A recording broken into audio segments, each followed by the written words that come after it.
One.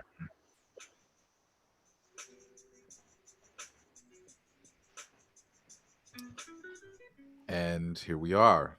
And welcome, y'all. Salutations to everyone out there. This is number 14 of Core Office Hours. We welcome you to, we welcome you to our conversation from wherever you are. We are a global audience. We've got Canada in the house, we've got South Africa in the house, South America, of course, is in the house. And we're really excited to dive into Core. So today, our facilitators for today's conversation is myself, Keone Chong.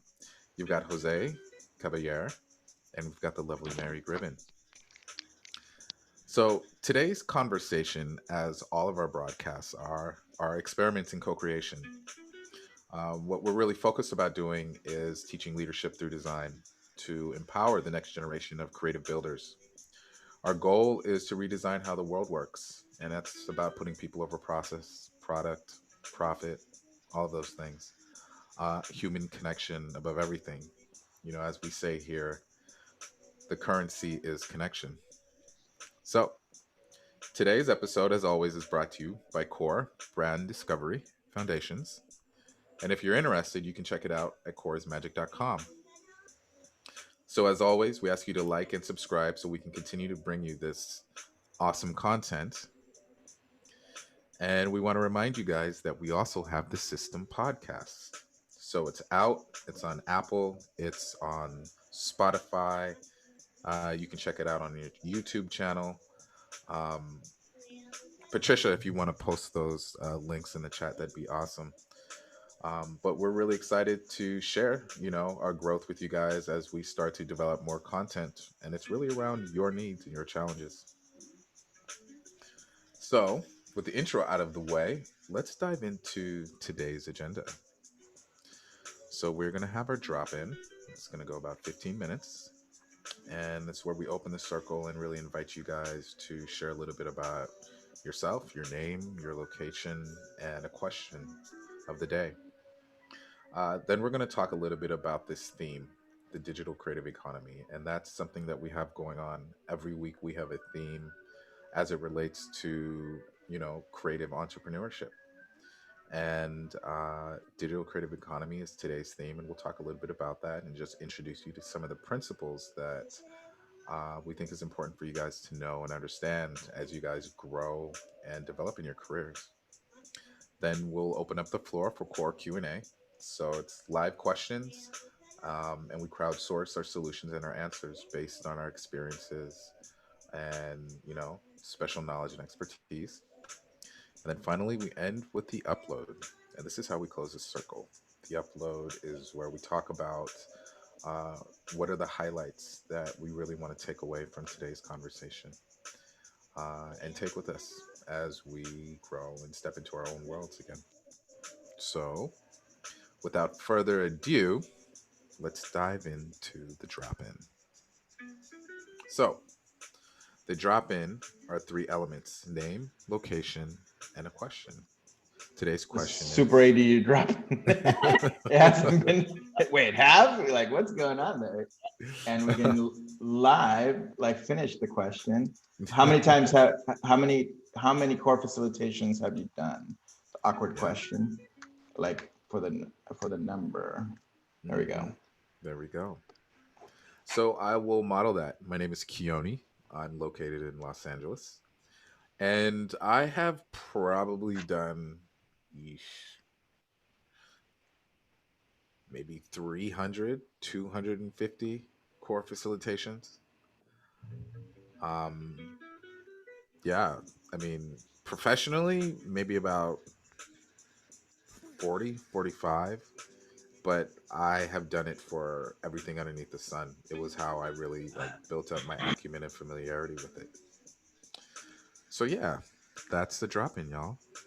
And let's open the floor. Like to invite anybody else to drop in. And you can also drop in the chat.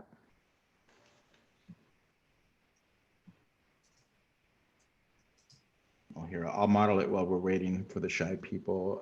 Jose Caballer, And every time I do core it's like the first time. I've only done it once. There's no matter how many times you've done it, there's always something new. There's no matter how many times I've done it, to keep it in the eye, I've always felt like every time it's like new, because every client is different, every friend who you do it for, every time I've done it for myself, it changes. You know, it's a living thing. So yeah, come on folks, step right up. I'm TJ from Edmonton, and I've done roughly 10 core sessions. I've been practicing core for the past, I don't know, 4 months, I guess, I think. Yeah. Time flies by when you're in a pandemic, so yeah. That is true. All right, it's me that's next. I'm Tom from Belgium, and I have only been doing it for 2 times now, except for myself also. And one is still ongoing. So I am just a beginner at this time.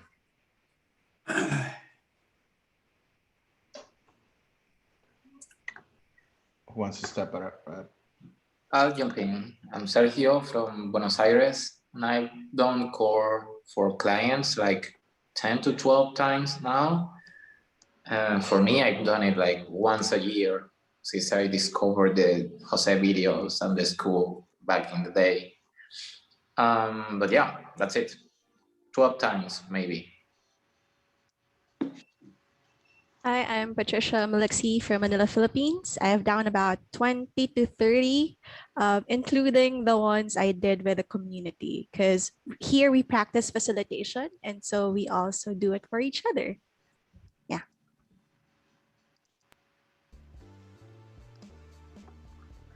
I'm Hania Brit from Berlin, Germany, and I have done core for myself once, and also I'm doing core testing for friends of mine who are trying to grow a startup, and also for customers in Latin America. So I have been doing core around 4 times, and every time it's a challenge. I'm learning and reading with the books in complement. I really I'm getting really clear, which is my focus currently in my business. Thank you. Thank you, Hania. That's wonderful.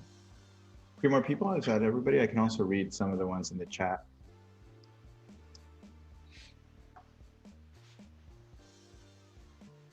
Hello, everyone. Jump on Bob. Oh, Bob go, Bob, here. Good to be back after 2 weeks of being away. Good to see you, everyone. I miss you. I've done like 11 paid core sessions, and around like another 11 for friends and people like that I know, my family. It's been only a year since I discovered core, and yeah, I've been, every time I get a chance to do a core session, if it's for free or paid, I take that chance and I learn a lot. Welcome back, Keone. You portal jumped for a second there. I did. Yeah. Yeah, go ahead and I put my tunes on for a second. Well, your playlist, but I don't know if people can hear it. People hear the playlist? Yeah. Nice. Yep. Yeah. Smooth tunes. Yeah, but I'll let you take it over as soon as you can. Let's have one more person. Let's have a new person, just for fun. Somebody who's never talked. I'm Jim in Chicago. So I haven't really done any facilitation, so I'm halfway through doing my own branding strategy. You're doing it for yourself, Jim. Welcome, brother. It's good to see you. Where in Chicago are you at? I was born in that fine city. I'm Logan Square. So it's near Armitage Avenue and California Avenue. Cool. How did you discover core? I saw it on the YouTube channel. So I watched the first 3 sessions, I think, are on YouTube. And what do you want to get out of it for your own personal brand? So, well, I want to get one done for myself, and then start doing these as a brand strategist and identity designer for other people. Because I used to do production, so I find that when I was a production artist, people aren't really interested in having me segue into design, since production is at the tail end of the project and all the decisions have pretty much been made. So I want to come in from the strategy session side. Yeah. You don't want to be the butt. Yeah, tail end, Charlie. So. Beautiful. Also, I guess I read strategic thinking is a kind of occupation that probably won't get replaced by automation in the future. That's it's interesting you say that. We're actually going to touch in a little bit about that in this week's theme. But yeah, it's something that we totally agree with as well. And it's sort of the core impetus behind the formation of core. That is true. It was all about, if you guys aren't familiar, for the new people, a lot of what started the school and a lot of what, which became the future, was the book A Whole New Mind, Why Creatives Will Own the Future, by Daniel Pink. A Whole New Mind, Why Creatives Will Own the Future. And basically in it, he said, we're going into an era where automation, manufacturing being done in Asia, and the affluence that we have as Americans, and globally too, as the middle class rises around the world, because we have a global audience, that we were going to become a lot more valuable. And I said, well, if we're going to be more valuable, what skills and tools do we need in order to do that? And one of them was to stop being the butt of the process and really step into the boardroom. And in 2014, I wrote, I'm not a graphic designer on LinkedIn, and it blew up. Like 15,000 people read it. It was pretty awesome to experience, of course, with Christo building a lot of the foundations, or scaling, the school to where it was. And then I took a bit of a trip for 3 years into the cryptocurrency space. And now we're back, led by Keone Chong and by Mary. Mary, introduce yourself. Oh, hi, everyone. It's great to be here. So nice to see so many people today, so many new faces. So Jose and I have been working together for a couple decades, and it's been amazing. My relationship to core is interesting, actually. I feel like when we first started working in digital together back at Razorfish, we started to develop it. That's when the beginning of UX was kind of emerging, and so then we taught it as well in a class at Art Center, and that was I think kind of where it started to get refined, and then we practiced it in our agency at the group, and more recently, Keone and Jose and I have partnered to start the Systm, and we're just working on that together now and using core every day to align ourselves and to deepen our understanding of our customers and figure out what our value prop is and stuff like that. So I'm happy to be here today, and thank you all for coming, and look forward to your questions. Good. Awesome. Yeah. Any other drop-ins, Keone? Go ahead. Yeah, anybody else? Tomita, who's here from Lagos, Nigeria, and he's facilitated core for a couple of friends and startups. And he said he's noticing that he's getting better in every facilitation. But yeah, couldn't we get one more share before we move on to the next portion of today's conversation? I'll go ahead. I'm Bobby Robinson. I'm a web strategist located in Fort Worth, Texas. I've been doing core. I was one of the original purchasers of core. I did it with Chris Doe, a personal friend of mine. Yeah. So I say I've done core sessions with big corporations about over 100 times. Mm-hmm. Nice. Well, that's Bobby's awesome. OG. Yeah. Totally Black Anchor OG. Design on Twitter, everywhere. It's been a ride, man. I feel like it's like a Harley gang or something like that. Is that weird? Like Sons of Lifestyle. Other jackets. Nice. back to you in the studio, Keone. Yeah. So let me get back to, let's get this, so we can share my screen. There we go. So let me make sure that this is just straight because that will aggravate Jose. Are you guys hearing the music in the background, by the way? Yeah, we are. It Okay. doesn't aggravate me. It's just that it this shows up in the YouTube replay, and soon it won't matter that much since we're not going to be posting the full thing. Yeah.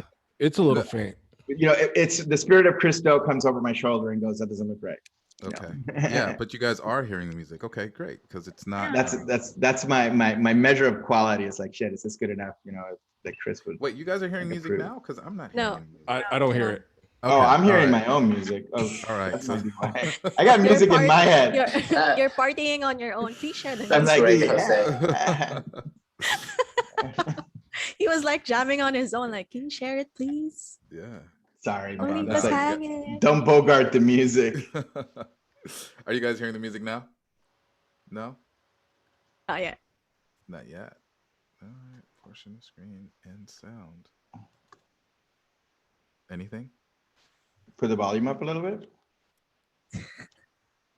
Papa's still tripping on the goat poop. Every Wednesday morning we do Caca de Cabrera? de cabra, Papa de cabra. Cabra. Caca de Caca de cabra. cabra? We do a Instagram live with Alex Zurita from Ponte la Corbata. It's in Spanish and in English. We translate it back and forth, but it's a fun talk. And this morning we were kind of talking about how we were talking about perfectionism, and but then we were also talking about designing kits because we're coaching Alex on designing his own kit, and the idea of doing a course or a circle inside our new accelerator for people who want to design their own courses. And we're not going to talk about the system and what we're doing with the system, but it's part of the overarching roadmap.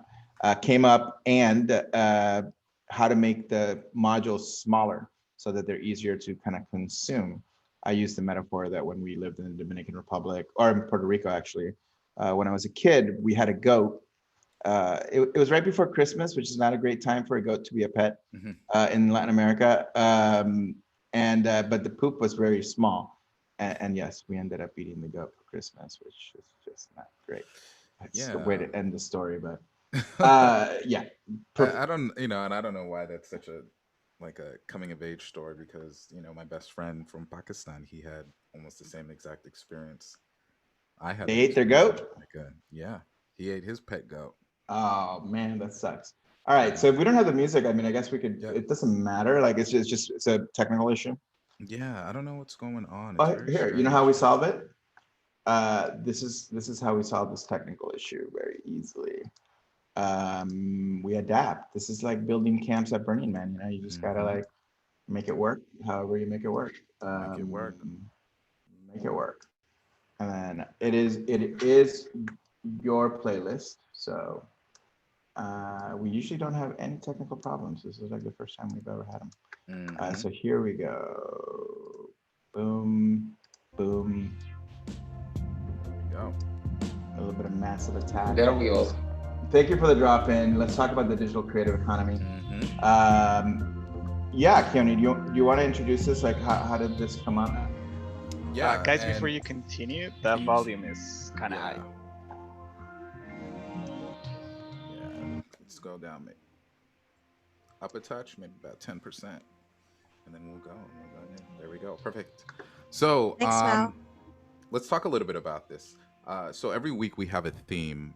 And we weave that theme into our conversations on Clubhouse on Mondays, into core as it relates to, design professionals in their careers and in branding and culture and commerce on Wednesdays. And then on Fridays in our broadcasts around creative leadership with design therapy. So this week's theme has been digital, but more importantly, the digital creative economy. And so in doing research and preparing to really talk about this theme this week, we came across this article by the UN, which was a really powerful article. And it talks about how in 2021, this is the year for the creative economy, as, the probably most significant opportunity for creatives. And what that means is that they basically feel that creativity is critical for any kind of sustainable growth, and particularly the skills behind creative thinking, innovation, and problem solving. So, what does that mean for us as, you know, designers, us as, um, developers? What does that mean for us in that space that is, responsible for crafting brand strategy? And here's what I think that it means. Um, we are now entering this unparalleled age where now every single business has to be digital first. And what that means is that any brand, no matter where you are, you could be a small retail store on the corner, you could be a small mom and pop restaurant, you could be a taco truck.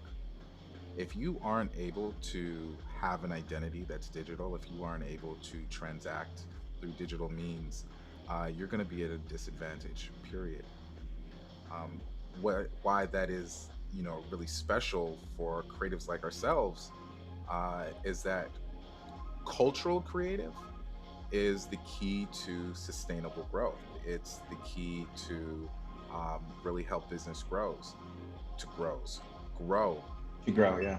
And I mean, yeah, go for it, Jose. No, I was just going to say yes. And Mary will probably add a little bit of blockchain sprinkles on it.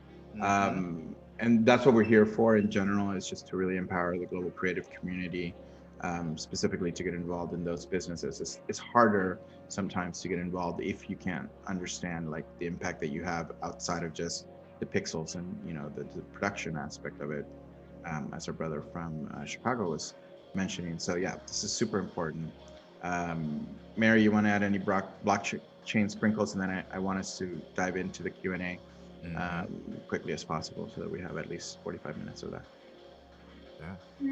I would just add, like, if we have the ability to create platforms where creatives can collaborate and learn together and work in a decentralized environment where we can exchange value through tokens, we might be able to disrupt a lot of the design educational models and like agency models.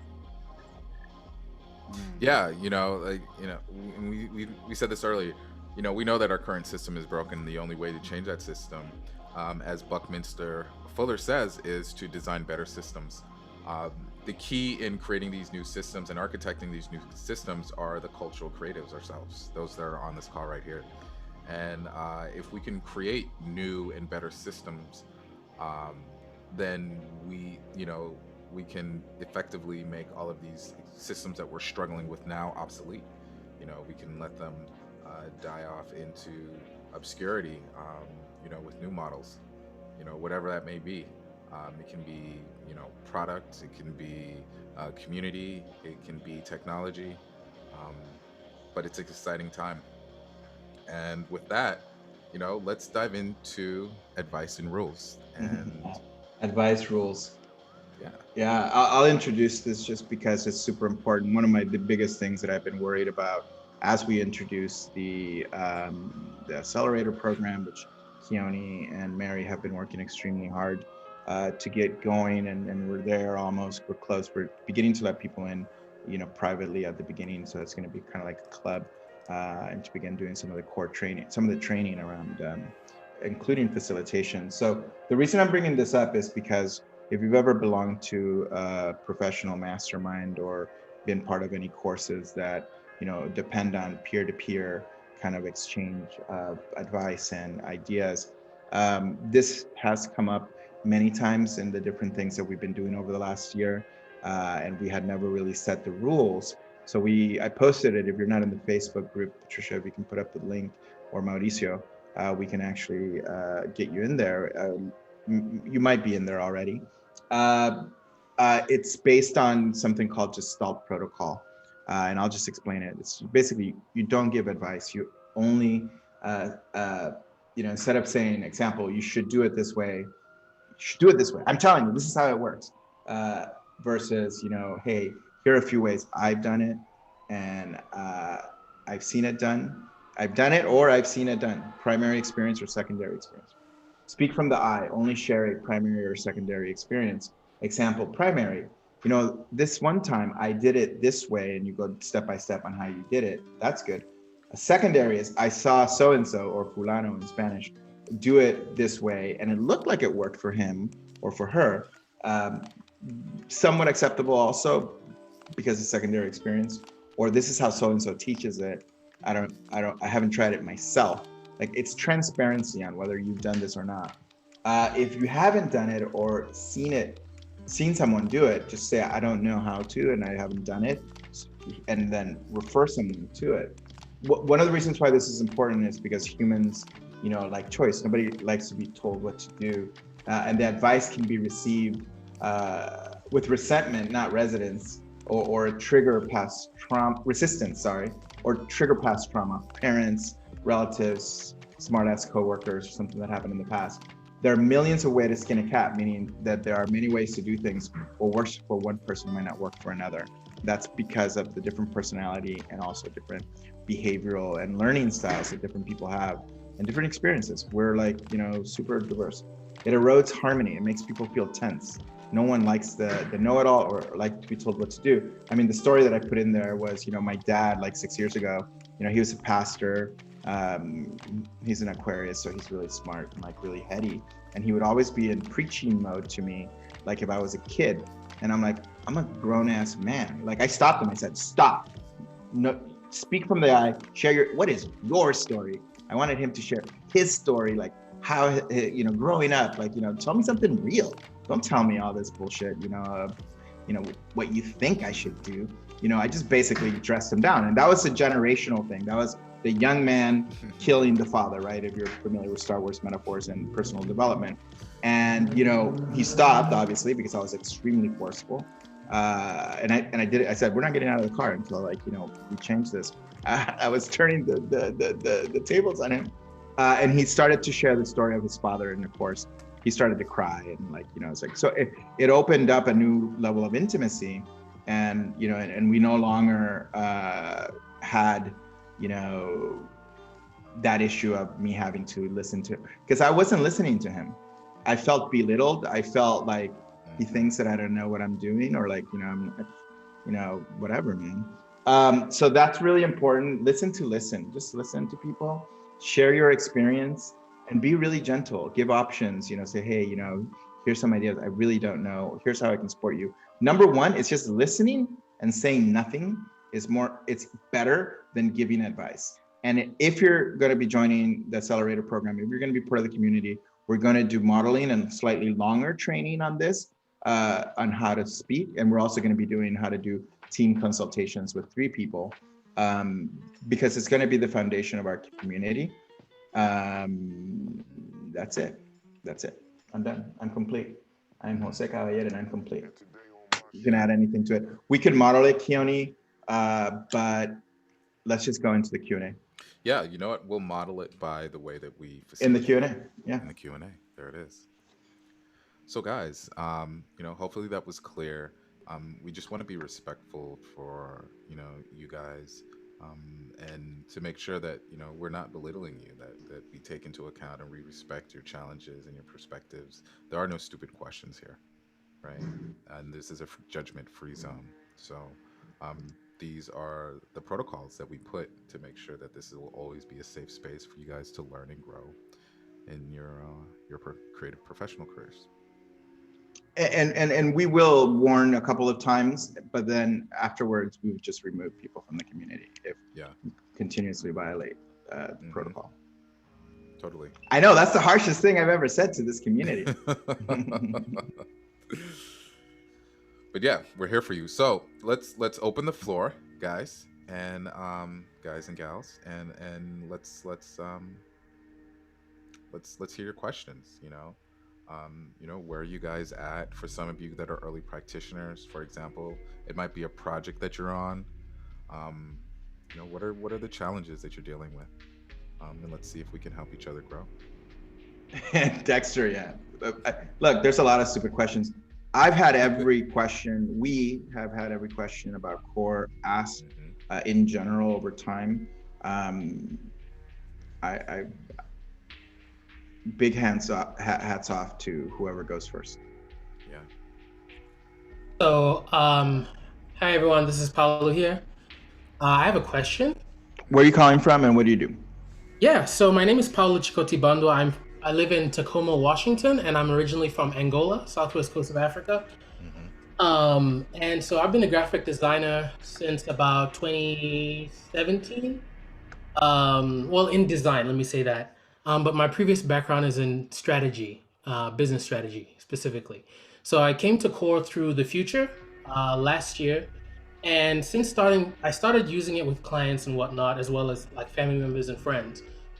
So I have a basic question here. It might be a silly question, but it'll definitely help me clarify. Because the Future also launched another product called Brand Strategy Fundamentals with Annalie Hansen. And I guess I just wanted to ask, what's the difference between using Core for like brand strategy as well as what the Future is offering? Because I know you're both on the Future's platforms, and so it was a little bit confusing. And I was just wanting to know from your standpoint, what would be the difference and what would you use Core specifically for? And you can use either or. I mean, for what you want to do. At the end of the day, it's going to be just preference about the community. I spent 3 years to answer the question, why is that happening? I spent 3 years away from the course and doing other things, and Chris moved forward and created, he needed to create things for the community. There's no competition. It's not like, we're in a race of anything. For me, ultimately, it's about the community, and it's about the system is about the entire suite, of that we're developing, which is Fire, Core, and Flow, which is what we use at the group. And you're just gonna notice differences, and I'm sure that they're using like Core they're using components of Core, which I'm okay with. I don't have a problem as long as we all learn.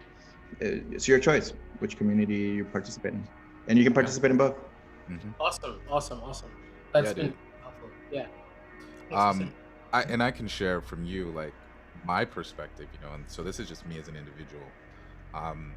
One of the things that I particularly like about Core as opposed to any other brand system out there is that it is not built on like older ideologies of how businesses should be. It's not built on like 20th century frameworks. If you look at and if you listen to the story of how Jose built this, Jose started really the concept through working at one of the very first digital agencies. And it's funny that digital is the theme for today's week, because digital has fundamentally shifted the way that business operates, the way that culture operates, the way that we develop relationships. All of those things don't operate on these old tactics, on these older ideologies. So I think if you come into building a brand and building a business based on experiences from 20th century mindset, I think you're going to be at a disadvantage. I think it's going to bias you away from really being able to understand and innovate through these new opportunities, these new technologies that are in the marketplace, because they fundamentally shift the way that you look at the world and the way that you look at community. Blockchain and cryptocurrency is a perfect example of that, right? Could you imagine taking blockchain and cryptocurrency into a Harvard Business Review class in 1999 and say, okay, here's this amazing thing. What would you build with that? They would struggle to come up with real applications. I'm not sure how related blockchain is to Core specific to the framework, though there are some very specific things that we're doing in that space. Exactly. So, to cut this short, and just to drop the mic, so to speak, it's about, I believe that Core is about branding for the 21st century. The principles and the way in which you facilitate conversations, the way in which you integrate the data, the way in which you craft, design and data and all of the needs of the community and the needs of the brand and the business. I don't see any other framework that takes into that account. Cool. Thanks for clarifying. Really appreciate it. Yeah, man. I have a quick couple of questions, if I may. Please. So first question, I've been doing Core for the past couple months, weeks. I've been practicing on my friends' businesses, and just getting the hang of facilitating and going through all the decks and everything. So I've been kind of labeling the core brand strategy as a way to discover your brand's DNA. So exactly how the brand functions, how it thinks, and that's been resonating a lot with my clients and people who I've explained it to. And then my second question is, how would I go about pricing core? So I've been doing this facilitation, and I just realized it's a freaking product. So it takes time, it takes resources. So I've been kind of messing with the pricing, and I'm going to be building that into the strategy session before we move on into the proposal and everything. So I kind of like got to a price around what I have here. So this is Canadian, $877. Is that overkill for a core pricing? $877? Yes, sir. So it is. I'm gonna briefly just answer that in terms of pricing in general. I mean, it's so varied, right? Because it depends on your market, it depends on you, it depends on your experience, it depends on like how you're positioned in the industry. It depends on like what you want to do, what you want to spend your time doing. So I'll just share from my experience, you know, the first time. So for Mary and I, when we started the group, we were coming out of Razorfish, and this is in 2001, 2002. And so we were in one of the first digital agencies. We already had a built-in network of potential clients. Our first customers were the people that we kind of worked with at Razorfish that knew us. And they were used to, you know, $500,000 projects, you know, so for us, I based my pricing on an hourly rate that if I calculated what it took for me to survive in a month, you know, back then, like my rent was $1,500, you know, all my expenses, my student loans, everything together was about $3,000 to $4,000, maybe $5,000 to live every month in LA. So I based my hourly rate on that. We used actually a blended rate of $150 an hour, meaning everyone's rate was the same no matter what. And then the average projects that we did back then, you know, ranged from $8,000 to $15,000 to $20,000 when I was freelancing at the beginning when I left Razorfish. But I never really charged for strategy. The first time that I charged for strategy was a project called Workbook. And we actually brought a strategist to work with us. And we ended up selling that project to a multi-million-dollar company for about $80-some thousand. That's how much we charged for just strategy. I let her do it. It wasn't core. It was we let this strategist do it.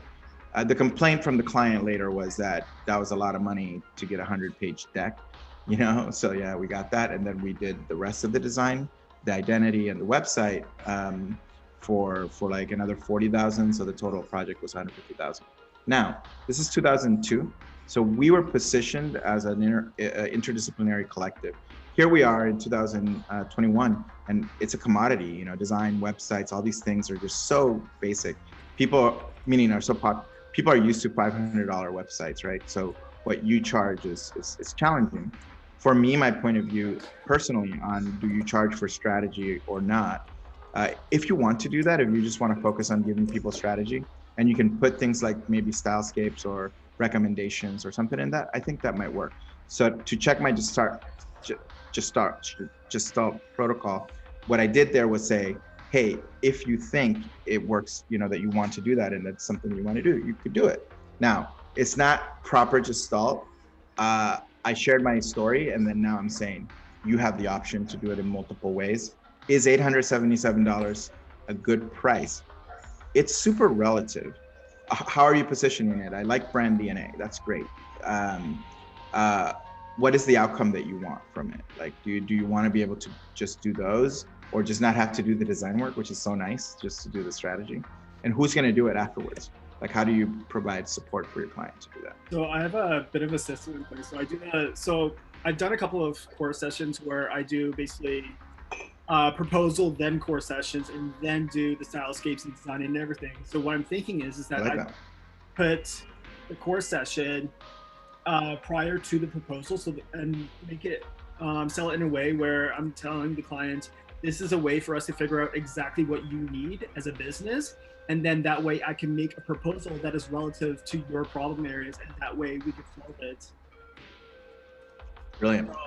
I mean, there's two different ways I can go about this, but I'm basically going to be selling the thing anyways, regardless. So I might as well just put what makes the most sense. Because I'm all about communication. Like my whole ethos is keep it simple, and I come from a healthcare background, so communication is paramount, and I always try to put that into my business and into my clients. Beautiful. Thank you for sharing that. I'll open the floor up to other people who want to answer it. The last thing I'll say, and I'll say it in two ways. I'll say it Chris Do style, double your prices. And then I'll say it in Jose style, which neither way is wrong.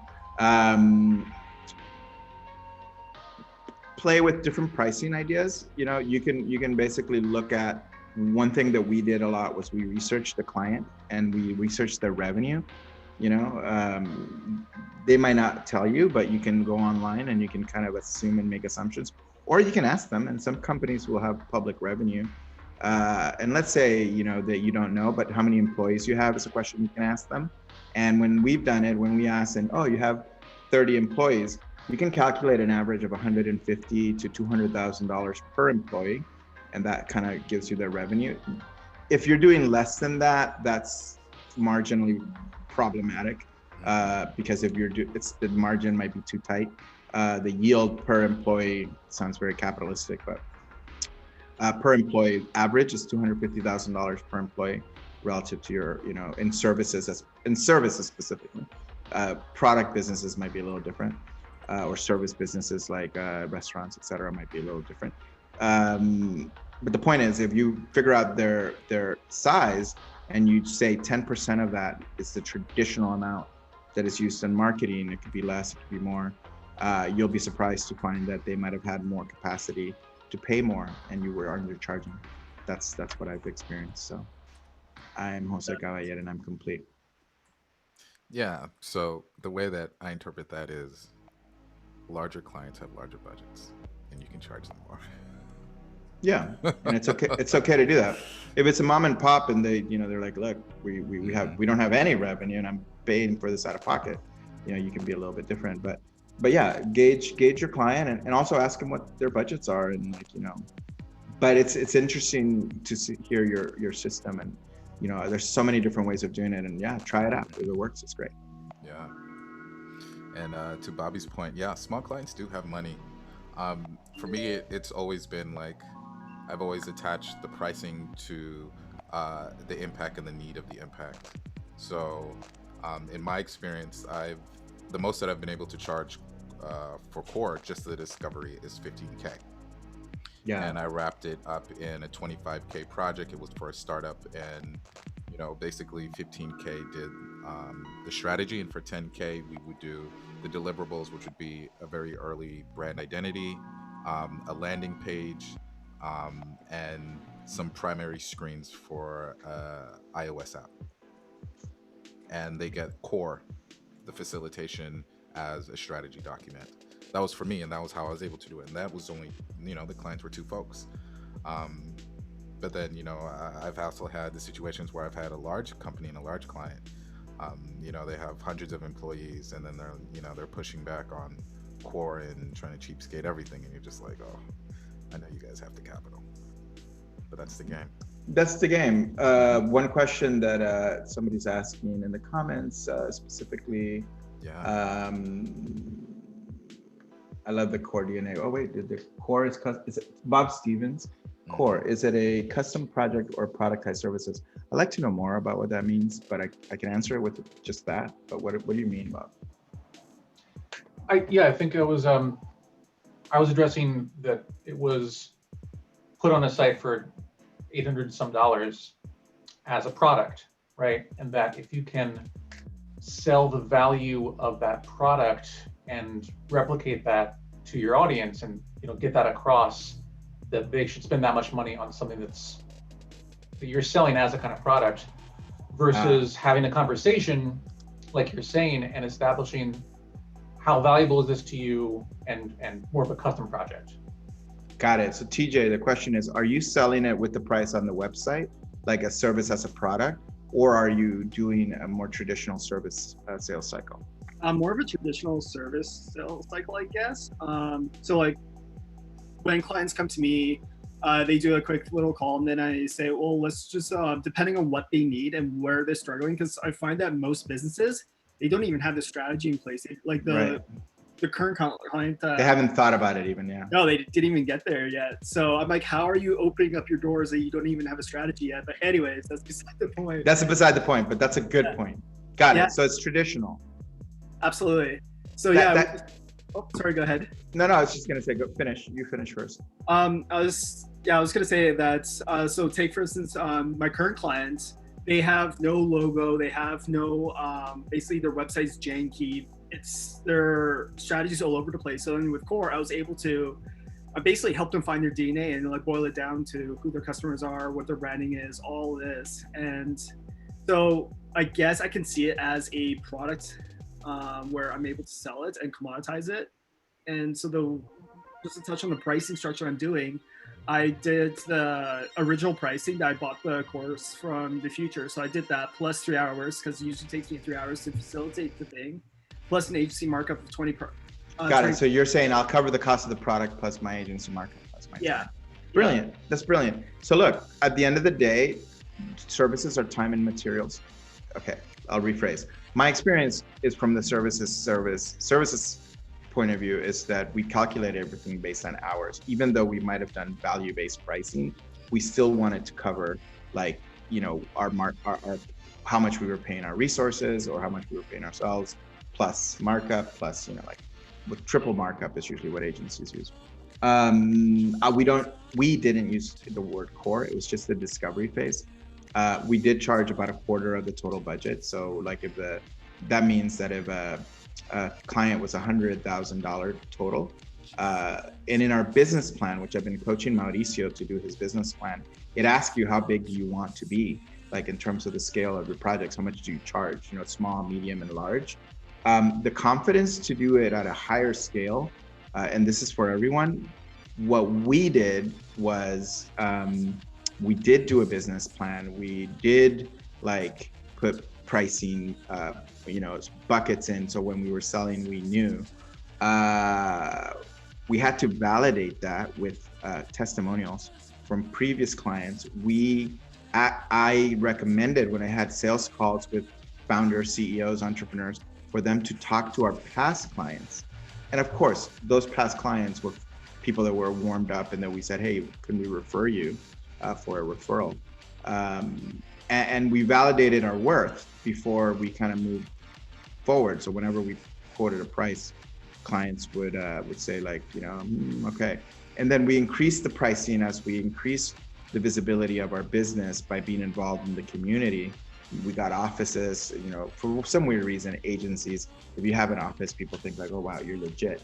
Now you have to really like do that in the virtual space and figuring out how to build community and culture, but also build your own personal brand, you know, as an expert through webinars, through blog posts, through other people saying this person is an expert. It's really, conferences used to be a big one.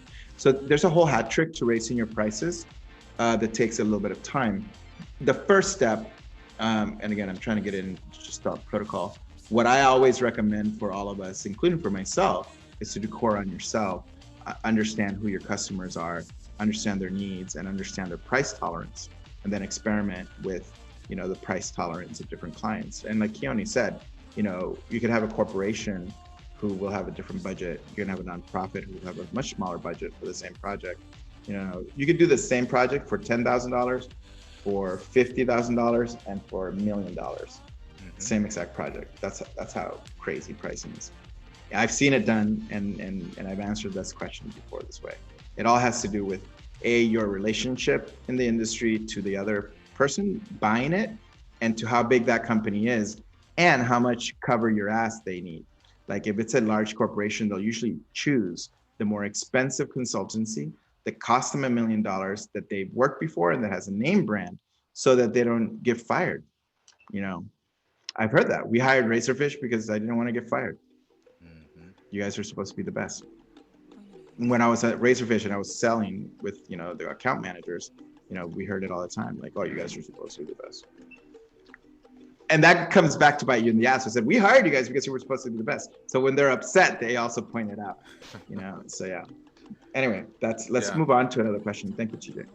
Thank you. Yeah.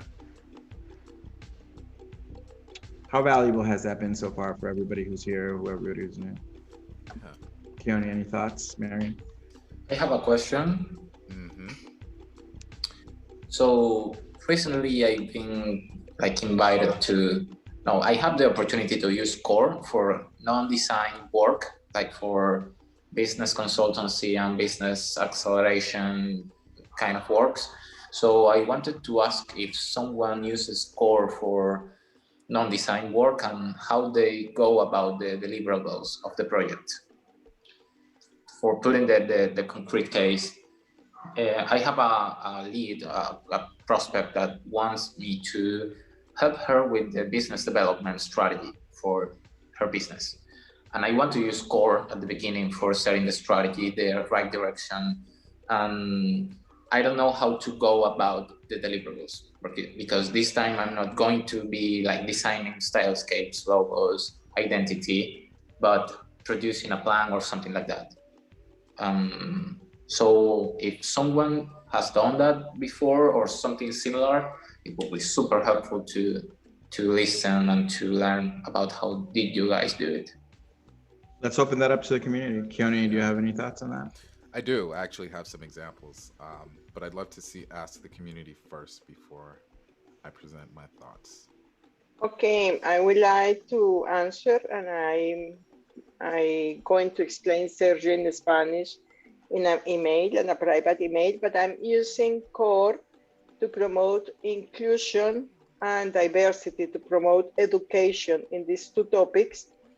I'm applying this Core, so I have extracted the main topics to move in the people, to move these two topics in the terms of education. So I'm doing in the Spanish language, and I'm teaching university. So at the university, I'm a teacher explaining how they have to accept diversity and inclusion using Core. So I try that people understand they are human beings and there is no difference with other persons around. I'm doing like this. Is for me, it's also an experiment. It's some kind of translation between Core, between Zen, between be a good person, and between biology, and it's running very well, I have learned a lot about it, and now the university has offered me 3 more classes. I'm getting more busy with this topic. It's some kind of empowerment. It's some kind of to promote creativity or to discover the creativity in the persons, and also promoting transformation, which is right now, my focus is Latin America, is needed. And it means what Keone, what the today meeting started. We have to promote new system. We have to improve the creativity in the system, and to try to create evolution. So when I joined this group, I'm scientist, I'm not designer. That was the topic, to catch, to extract from this empowerment. What are you doing? My client is my ecosystem. My client could be diversity. My client could be inclusion. My client could be a person with a rare disease, and how I'm in a human being should avoid this tolerance and only to be together. Beautiful. I don't know if I explained. Yeah, no, that's beautiful, Hania. Thank you. That's beautiful. Thank you, Hania. Super excited for you. Mm-hmm. And Papa is asking, do you have the deliverables? Do you know specifically what the deliverables are? No, I don't know specifically what the deliverables could be. I know I have to produce a growth plan for the next 2 quarters, for example. So that's pretty clear for me, but I don't know if I just end up there, or can I offer more in terms of concrete deliverables? For example, I have that clear. I have to produce the growth plan for the next 2 quarters, but then everything is fuzzy for me. Do you have the growth plan from them, or are you establishing it? Do you know what current numbers are and what their goals are, like what they want? We are going to use core for that. Got it. So you're going to do the third exercise and establish growth direction. Got it. How are you going to use core for that? Like, so for example, with the business needs, with the element of business needs in terms of revenue awareness, I'm going to do a little bit of a remix there, because I'm going to shift from revenue awareness and efficiency to leads generation, conversion rates, efficiency both operationally and financially, average sale and retention, client acquisition dynamics, and all of that. So you basically are familiar with, not all designers, by the way, are familiar with, what those metrics are, and you're basically slotting them and using the same exercise to see which ones are the priorities and getting them to choose like what to focus on, basically. Basically, I'm going to use that exercise to produce the growth plan. And the other kind of exercise to, I don't know, set a clear mission, vision, values, all of that. Yeah. Got it. So I'll repeat it back to you. So notice, guys, I ask clarifying questions, and then I'm repeating it back to him. I'm just listening and repeating. So to repeat it back to you, you're prioritizing metrics from your understanding of the things that they need and your other business understanding, since you're more of a pure entrepreneur than a designer, using the same mechanics for business priorities in those categories. And then you're giving them a vision and mission and some of the bigger picture things as the deliverable. Pape, does that answer your question? Yes, it answers my question, and also just to give like the feedback to like doing the same that you just did, Jose. From what I hear is just one deliverable is core. So I'm not sure if you've thought about like, are you charging for the core session or you're starting? Okay. Yes, so, I'm charging for the core session. And then what it seems is from after core, or from my perspective, it always comes the translation. So it seems like you're using the translation to translate it into a business plan or business development. So what I see is basically like a brief, but focus on a direction, more focus on branch, like business strategy. I think that's from my point of view, I see that is a deliverable that I would charge for. And I think also during the business priorities, you might get more clarity about what can come next. So like basically back to the goat poop analogy is just take what you have now, and then after the core session, I'm sure from my experience, you will have like the clarity you're looking for, because I understand it can be hard today to like visualize the future. Like, it's hard to go that far away. So that would be my 2 cents on this topic. Trying to use the rules. You did it marvelously. You did it marvelously. Yeah, my experience, you should do that.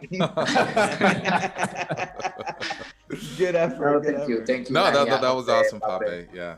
Well, keep us attuned. Keone, anything, or Mary? Yeah. So delivering business strategy. Go ahead, Mary, please. Oh, I just typed it all into the chat.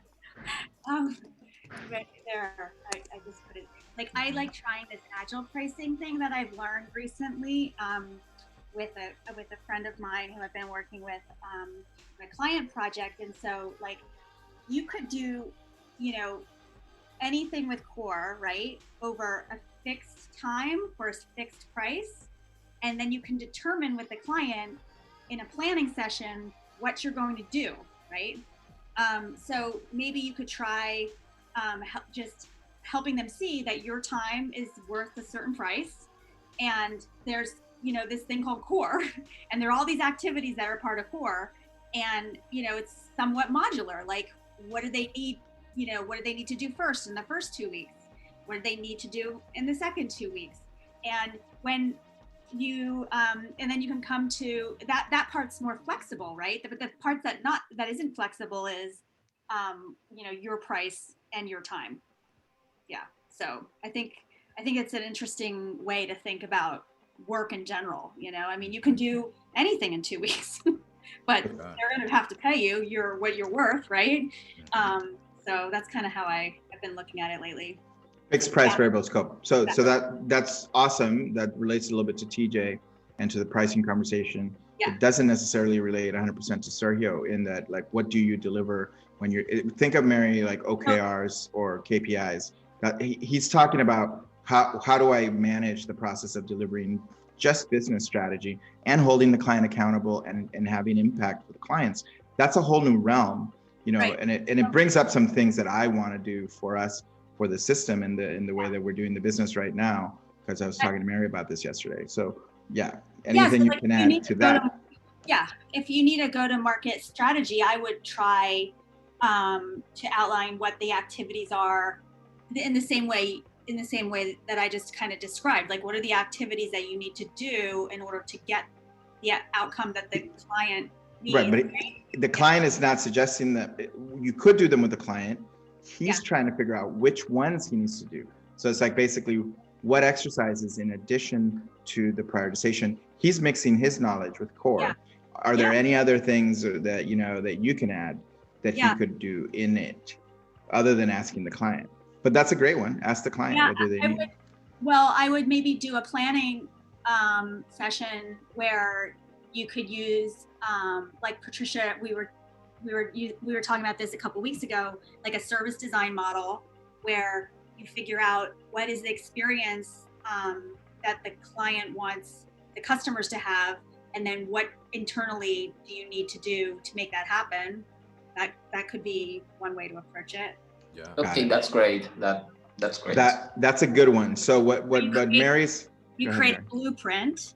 You could try to create a blueprint. There's like a line, and it's everything that the customer experience is above the line, and everything that the company needs to do behind the scenes is below the line. And then you have this map, and you do that. And there's time. The increment of time is across the middle, right? Does that make sense? The line is the time. That's actually great. Yeah. I'm going to add that. Definitely. That's a critical part of that. And we've been talking about the issue of corporate culture.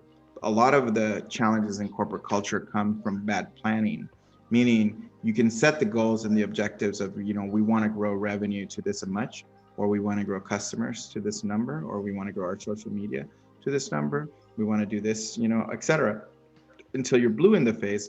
But if you don't outline, like, what we've experienced and seen is that when those things aren't then matched to what are the internal things that need to occur, you end up getting a lot of accountability violence. It's like, this is what we said we needed to do. Let's do it. People are like, oh, we don't know how to do this, or we know how to do it, but we don't have an integration to it strategically. So what you see in companies, what we've seen in companies is a lack of cohesion between how one department, like the business people, the marketing people, like the creative people, see the problem is so different. At one of our recent kind of big consulting engagements, the creative department only saw like the visual aspects of what needed to happen with the product.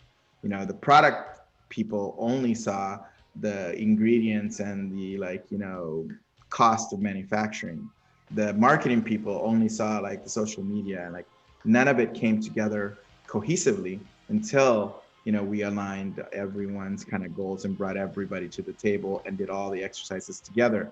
So what Mary's saying is doing together the service design blueprint in order to know what all the parts are. So if anything we could share today that might be valuable to you or to anyone who's embarking on doing strategy outside of just the execution, and this is something that I've been able to, and we've been able to do as we get older, and did very recently. We hired an agency to do the design. There was an internal department. There was a marketing CMO. There was a CMO. There was a product lead. Our job was just to bring everybody into the room, to talk it out, to using frameworks, design thinking, service design. Like Mary and I facilitated their quarterly objectives. We custom designed every single thing with their CMO and their leadership so that we could implement it with the teams. it's work, and it does require, I think in our accelerator, we should share and do a little bit of, road mapping, a little bit of facilitation of product strategy, product architecture, which is something that I've done very frequently for big clients. That would really help maybe in some of the work you're doing, Sergio. So thank you for sharing. Perfect. That's great. Thank you. Thank you so Jose much. Caballer, and I'm complete. Yeah. So Sergio, quick question, man. This company that you have the potential to work with, are they an early stage company? Are they a startup? No, they have been rolling like for 5 to 8 years now. Mm-hmm. Okay. The reason that I ask is because I do have some personal experiences. So when I closed down my agency, I did a lot of consulting. And this was a request that I got a lot from startups that were like, hey, you did this awesome thing over here. You had this great vision. Can you help us with this problem? And a lot of their problems was just like the business became stagnant. And they needed a better way to be able to understand the activities within the business and how those activities contribute in some valuable way, right? And it's sort of like an audit. They were like, hey, I was basically doing a business audit for them. And I used Core to sort of walk through all of these things, right? So I used Core to understand where the leaders of the company were at and what they were thinking and how they thought about their business. But I did add the exercise of business modeling. So I used the business canvas. But here's the thing, I did the business canvas at the beginning of the core strategy exercise. So after we did an alignment exercise, we did a core business model canvas. And that's how they described to me what their business was and how it operated. And then I went through the core facilitation and went through the 3 primary exercises. And then when we get to business priorities, I put in all of the activities that they're doing. What are the activities you're doing for operations? Like what's happening? Who's head of your operations? What are the basic things that they're doing? List those things. Revenue, list those things. Awareness, list those things. And then they prioritize them. And then understanding that, what we did is we went back to the customer profile that we had created.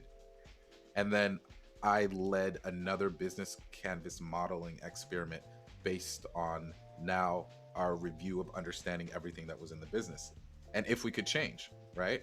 Like if there was no limitation on whatever it is that we wanted to do, resource-wise or otherwise, what would be the ideal?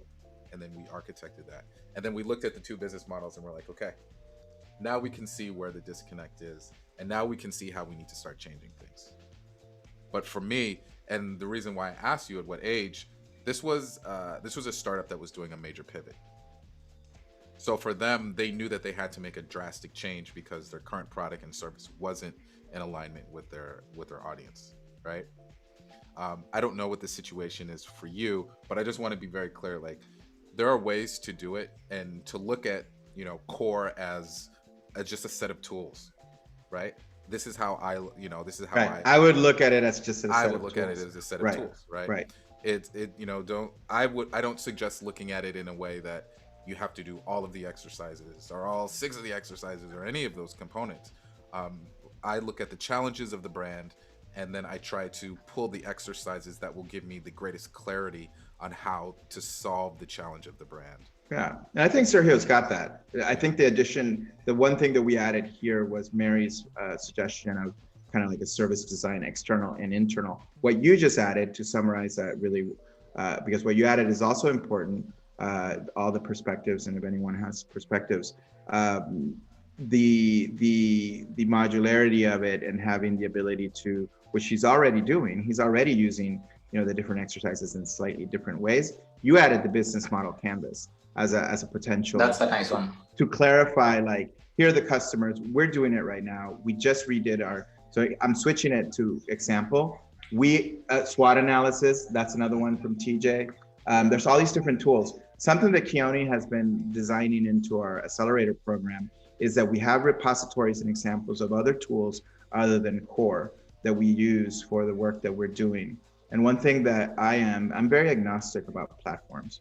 It's the business and the protection of the IP. Like, I'm not as yes, Chris has helped and done an amazing job scaling the ideas, the principles to the entire design world. And I'm really grateful for that. And I've made a lot of money from it, and I'm still part of that and we coordinate with the future. One of the things that we're doing in our, community is that really we're working together to kind of define these problems in a slightly different way, or not slightly different way,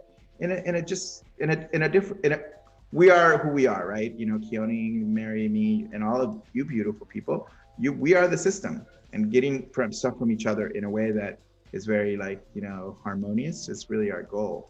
I don't know why I went into that, but I just wanted to say thank you to everyone who's sharing. And let's see if we get one more question, and then we can drop. So there's a couple. Pape had his hand raised, and then Arsenije. Okay, let's do that. Yep. Yes, thank you, Kenny. So I've got this lead. He initially came asking for an illustration. He wanted to do t-shirts. It's a real estate company, and they're developing like this area here in Panama. They have a park next to it that is part public and part like private from them. When I asked why they wanted to do the illustration, he said that I'm so bad with labeling the job of people. I just know he's a marketing guy that has a director above him. He lives around the area. He loves the park, and he wants to get involved, like creating an identity for this park and having a creative way to generate revenue so that they can maintain like the administration and all this stuff about the park. So once I got that, I knew, like, I told him directly, like, I cannot promise that I can deliver that only by doing an illustration. If you want a quote for illustration, I can do it. But since your goal, like your objective, the solution that we're looking for is like building an identity to generate revenue and like self-sustain the park, then I told him like my process, like first the discovery session. And after the discovery session, what I will do is defining the budget for the specific, like, let's say revenue, if they want to do t-shirts, stickers, I don't know what, like that's something that I can design, and awareness can be like social media, maybe a logo or brand identity. But my question would be like, which would be the best approach to like when I send my proposal, I have to send it tomorrow. I will put like the phases that I propose, like things that we can do. Should I put like bracketing pricing there, or should I just keep it open and then during the discovery session, defining the budget? He did said that his budget was up to 5,000, but I know that maybe after doing all the revenue and awareness, I'm sure the scope of the project will be so open. So yeah, I don't know if the question is clear, but got it. I will clarify it and model asking clarifying questions, and then Keone and Mary and anyone else who wants to do it. So basically, what I'm hearing you say, your question is, I have a budget of 5,000, but I know that I'm going to do the prioritization exercise, which is going to bring up additional things that potentially are there. Should I offer like what those things are in advance, or should I wait till afterwards and come up with pricing for the additional things outside of his budget? There's different ways of doing that. Does that sound about right? Yes, perfect. At what phase? So now I'll open it up, Mary, Keone, anyone who wants to answer that question or to provide their experience of how they would solve it or have solved it.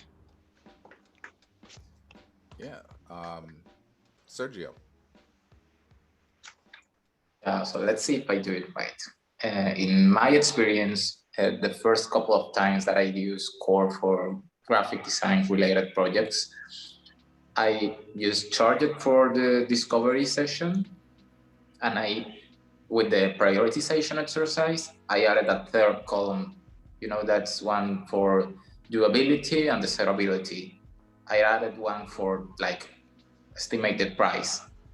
So for example, when we get to the awareness exercise, the client will say something like, okay, I need a social media strategy. And I know that's something that I can do for the client. So we ended up putting like the number for doability, desirability, and he will ask like, okay, how much for this? Directly on the exercise. And I will say, okay, a freelancer on Fiverr can get it for you for like, I don't know, $10, or you can charge hire an agency and it will be like $5,000 here in Argentina.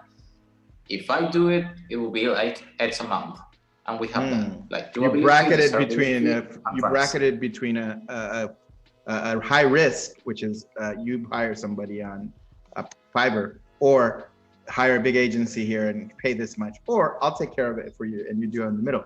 That's smart. That's smart. Right. That's smart. So that's how I do it for that kind of projects. Yeah, one thing I want to note to everybody is 12:24. You can drop off at any time. You don't have to stay. We're probably going to go a little long today, but if you're busy, if you have calls, there is no shame in saying goodbye.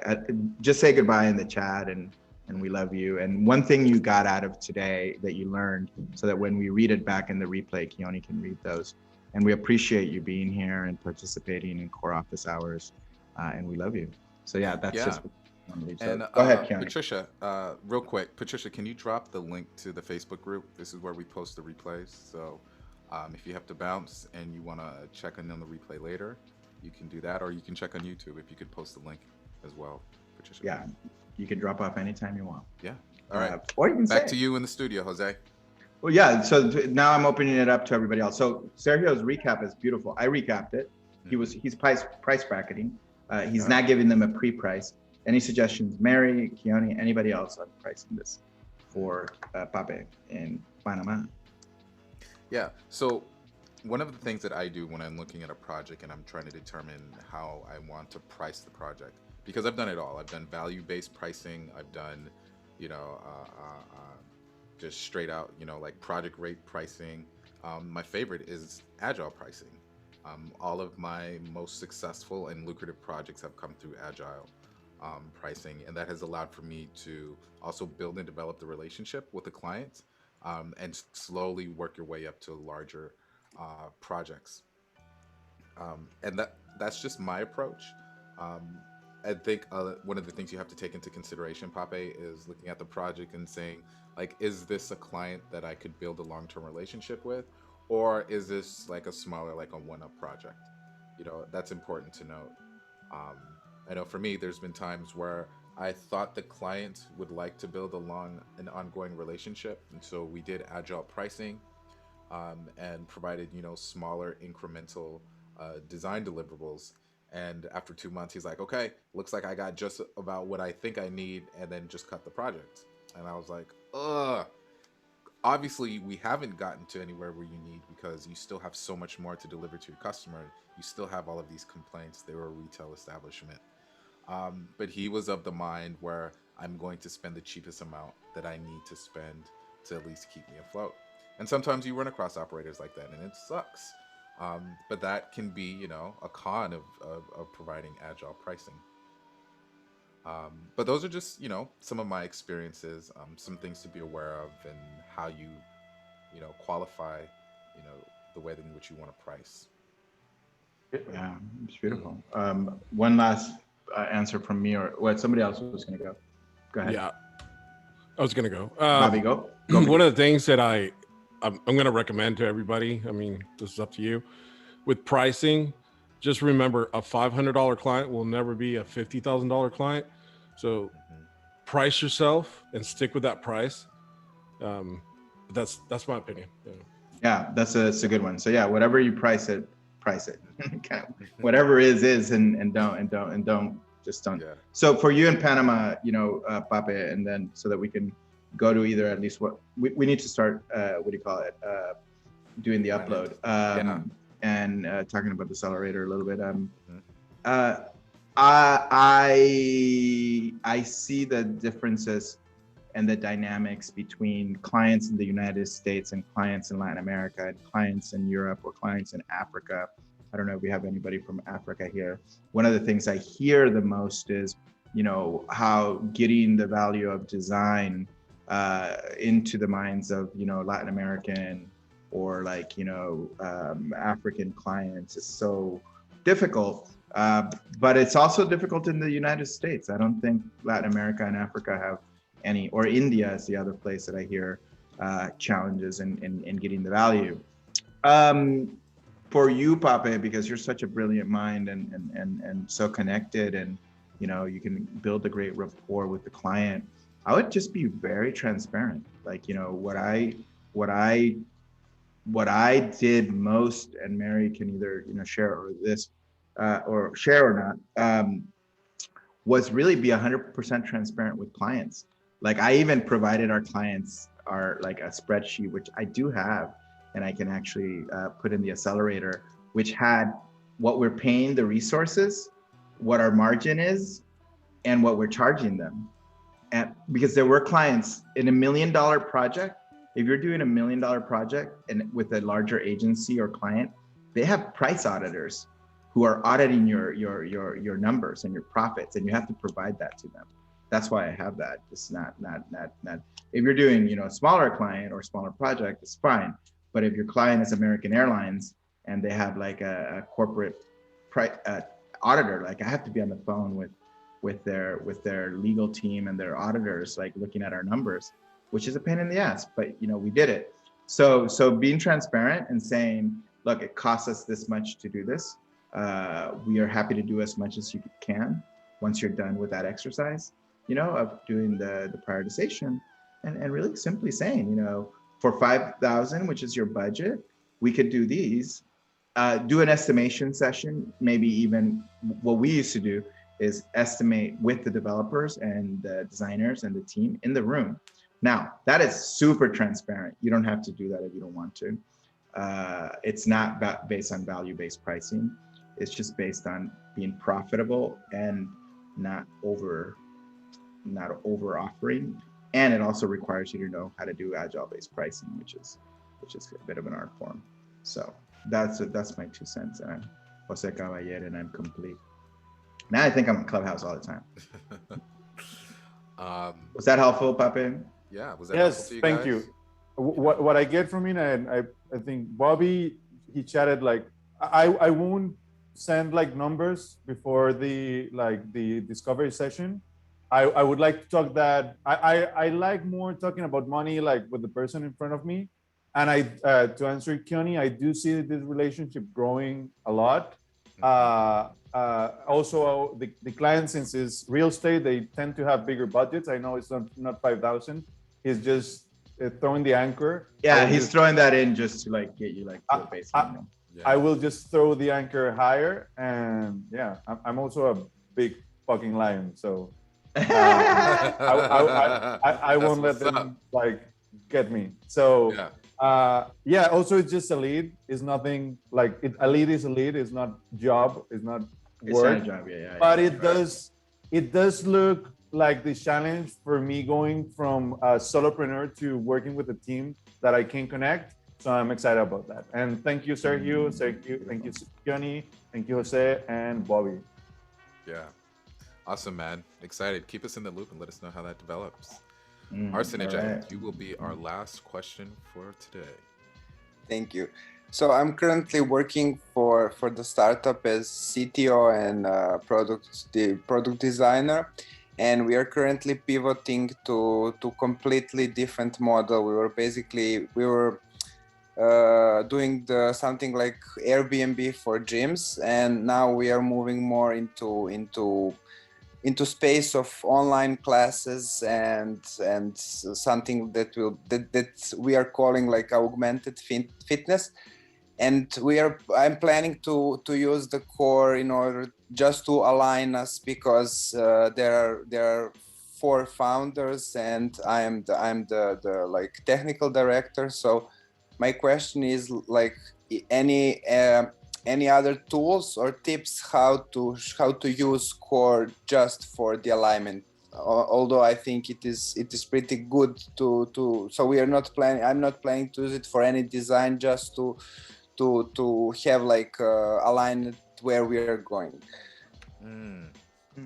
That's a good one. So let me see if you're correct. So you're basically the middle person, meaning like you're the guy who has the expertise in delivery and execution, and they're asking you to facilitate the process of getting them all on the same page, and they all have very different points of view and personalities. It's like a startup, so they're all kind of crazy. Yeah, Got it. And Okay. also just because there were like 3 founders and 1 left, and basically because Corona happened, a lot of things changed. So I feel that we are completely misaligned, and although we are doing stuff, we are not sure where we are going because the initial vision changed. If I can go real quick first, and it's going to be, could I recommend a process for everyone? Of course, Bobby, as long as you do it I use this process in the protocol. Recently, we were working on, Mary, Keone, and I are having one of our old business partners, Barrett Morse, facilitate for us. You know, we're a startup, let's call it that. You know, we don't just want to do an education model. We actually want to build platform and software, and you know, we're beginning to sprinkle some blockchain on it, which made me very uncomfortable, but Mary has been sufficiently crazy founder, like, oh my God, we got to do it. So, you know, you have all these different, like, you know, points of view and visions. So we use the alignment exercise in a session. What do we each want to get out of not just the session, but in general? Like, why are we in this session? Like, what is it that we want to get to from the business? And I'll share it with you, like the alignment exercises or the alignment exercise, how we did it. And then from that exercise, we kind of came up with what's the one priority from each of us about what the business should have as an element, you know, and for Mary, it was decentralization, you know, community, and then education. So, you know, we're, you know, social learning, you know, community on the blockchain for global creative, you know, for a global creative community, like that came out of it. That was just one exercise. It wasn't even the brand attributes exercise. It was just that one exercise in core alignment. And that was like the whole 30, 40 minutes. Sometimes doing the whole thing or doing too much in our experience hasn't really, like, it just takes too long and we don't need to redo our core, which we did recently. And then the other thing we did was the business model canvas to redo some of the customers. And then the whole conversation of how the business works and what is the value proposition to each of the customers was just in the business model canvas exercise. And from that, we came up with a business model diagram, and we're all, okay, we're in agreement. And now there's people feel better that we're clear on what direction we're going. Then the third thing that we did was a product roadmap. What are we doing for the next for the next 2 quarters? And what are we doing in the next year? Of course, product roadmaps, you put everything into the first quarter, the first 2 quarters, and then everything keeps on moving forward. So it'd be good to like balance it out. But those very basic things for a startup will, for us so far, now we need to do a planning session. I talked to Mary about that, and not a long ass planning session, but a very prioritized planning session on what do we need to be focused on in order to get to our goals, which we haven't set. That's the other thing, you know, startups sometimes are product based. In our case, we're trying to build, you know, and to quote somebody from Bain Capital that we had a conversation 6 months ago with, where we told her how we were doing it. And she said, you're doing it right. Meaning you're doing it with the community, you're building actual MVPs of the product and the revenue without going out for funding. That's great. So I don't know where the startup is that you're working with, but you know, how do you engage the community in addition to just doing these exercises to validate what you're doing is super important. And for us, it's asking people to begin paying or to be part of something. It's always the test. That's always the test. New products, new features. And getting people to participate at a financial level, that's usually when the rubber hits the road. I am Jose, and I'm complete. Hopefully that was of some value for that. And let me get those files for you, and I'll send them privately.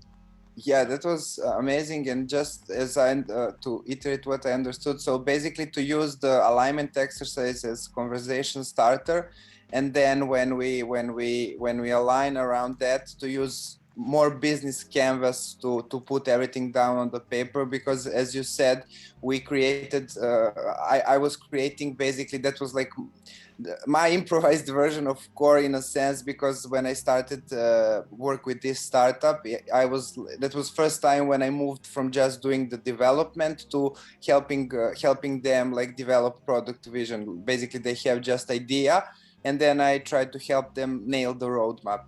So basically, and I was thinking that maybe the customer profile exercise can help and can help like focus on like additional layer of where we are going, and that just why I'm asking about other aspect of core. But yeah, I was also thinking that the first exercise is powerful, and although it is usually used just for short periods of time, it can be extended. Yeah, here they are, alignment, and then we also had user profiles, but they changed a little bit.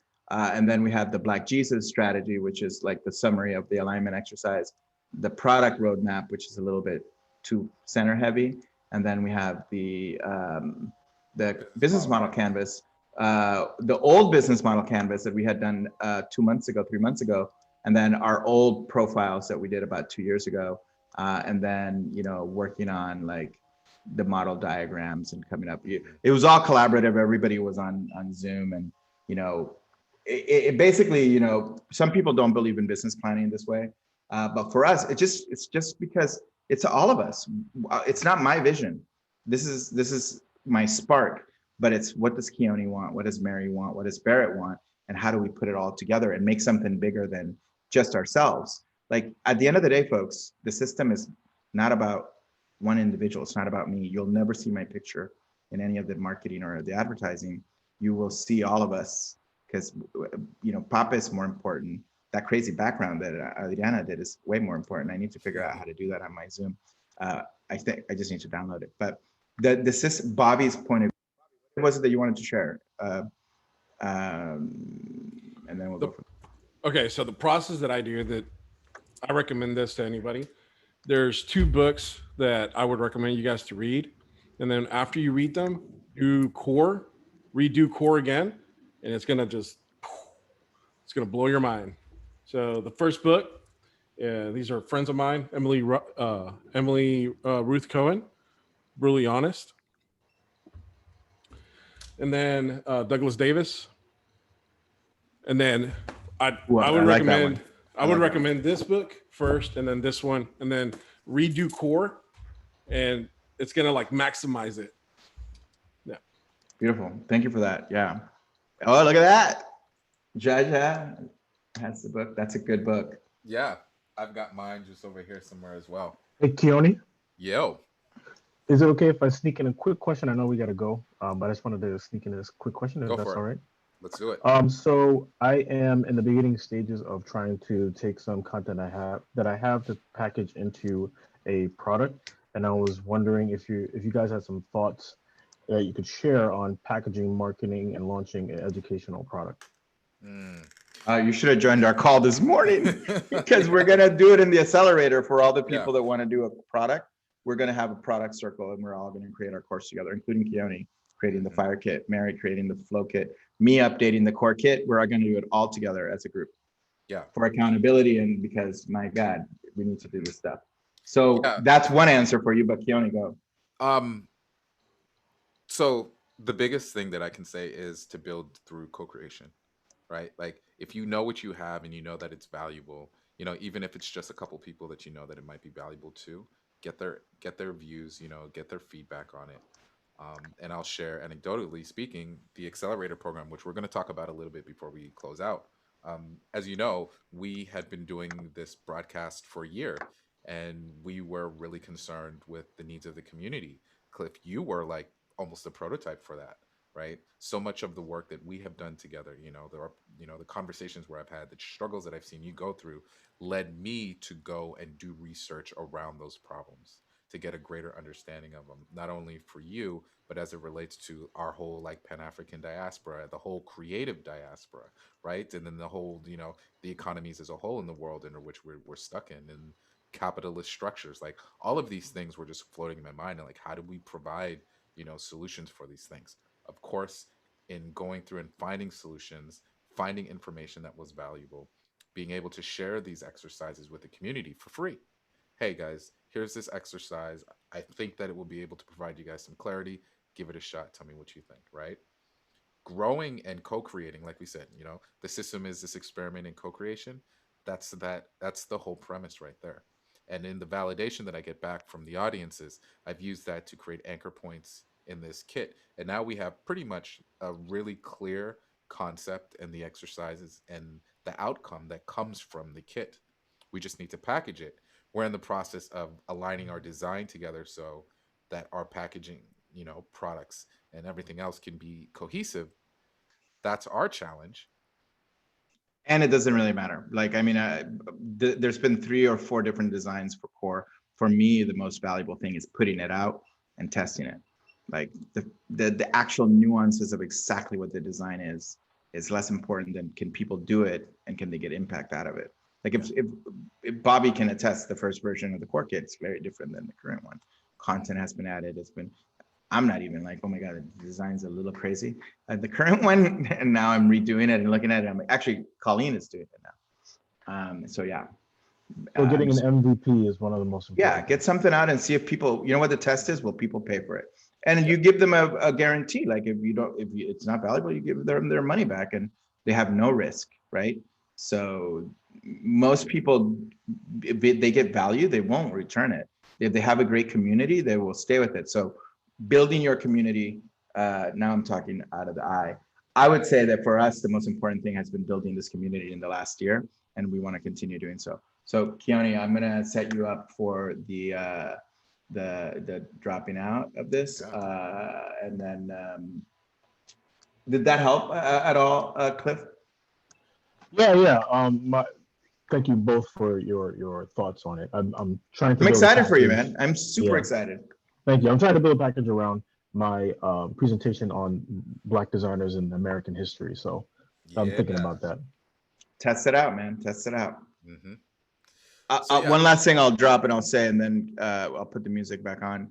The Agency in a Box kit, the first kit I did, I launched after doing content on my YouTube show, This Week in Web Design.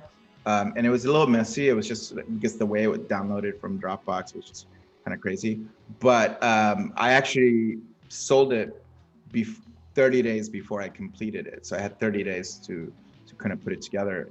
But I gave them a list of everything that it was going to be in it to the people that came to the webinar. And I'll tell you more privately, like of like how I did the webinar. But yeah, anybody who wants to develop product, who wants to have a platform, talk to us. We're beginning to really like talk about that for the system.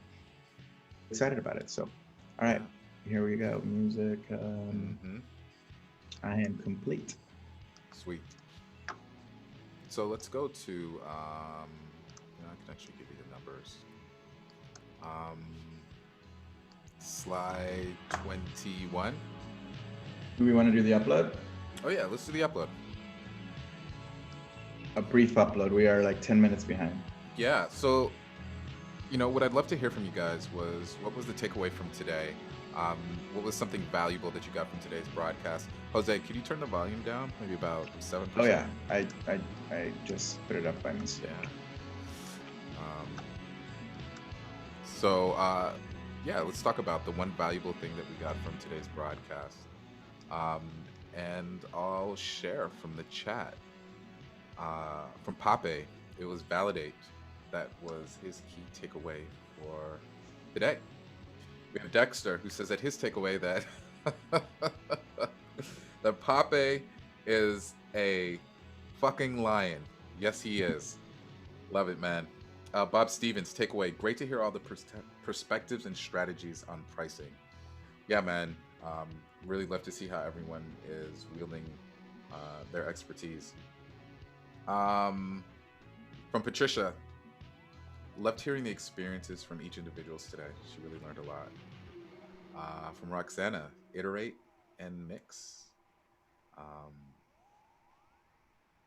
From Jim, humans like choice. Yes, we do. From Pape, also goat poop. Yeah.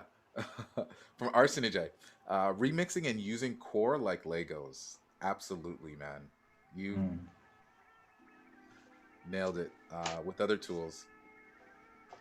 From Natasha, thank you for your message. From Cliff, he loved hearing the strategies on communicating the value of strategy and pricing. Core is Legos. Conde, And I hope I'm pronouncing that right, Conde. The whole session, it was a first from you, the takeaway. Really glad you enjoyed it. You know, we have it every Wednesday, so you know, can't wait to have you back on our next session.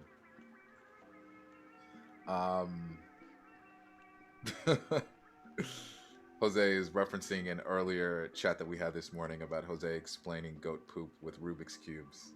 Well, I was explaining core in Rubik's Cube, but the goat poop somehow got mixed into it. So now the story is going to be goat poop Rubik's Cube.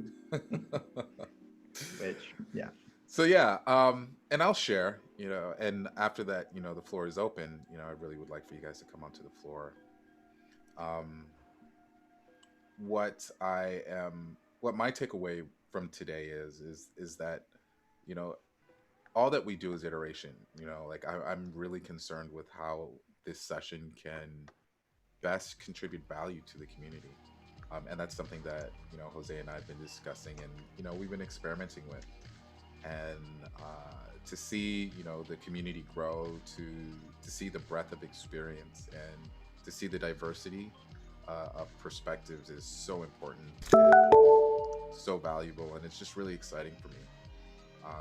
You know, like we've been investing into the community for some time now, and it's because we really believe that you guys are the future. And every time I'm around you guys, I just get, you know, full of excitement and pride and you know, humbleness. I'm like, you guys are killing it. But yeah, that's my takeaway from today. It's just, you know, validation that the community is powerful. So yeah. Floor is open, guys. Would anybody like to come up to the floor and share what their takeaway was for the day?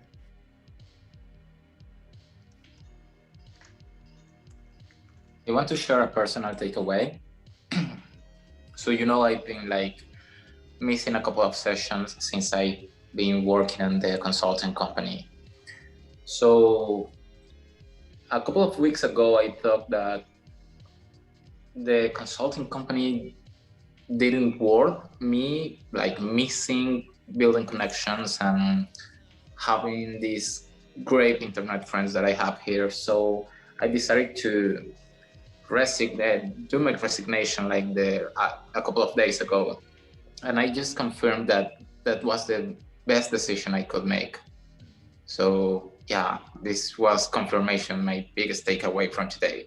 Confirmation that I have to be here with this community and learning from all of you, and I don't know, just building a better world with a clear vision. So I don't know how to thank you for that. Wait, did you just say you quit your job? Yeah. Holy poop.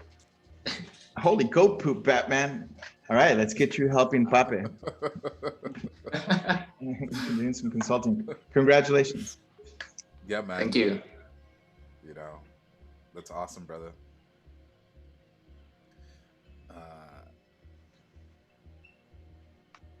Floor is open, y'all. This is Is my my first volume coming through low? Are you guys able to hear me? No, you're coming through. TJ, you're next. People are just slow. I was just gonna say, this is my first session and I had a really great time. Lots of amazing feedback, a lot of great people to talk to and get feedback from. So this is awesome.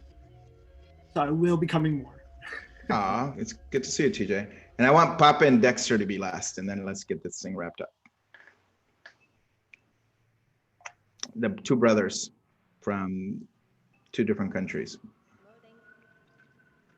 But he comes from Panama. Oh, is Dexter Panamanian? His mom is from Cologne. Damn!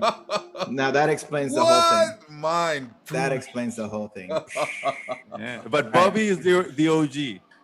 Bobby is the OG. All right, so Pape, Dexter, Bobby, you guys drop the mic. Let's do it quickly because we gotta go, and I'm hungry. Yeah.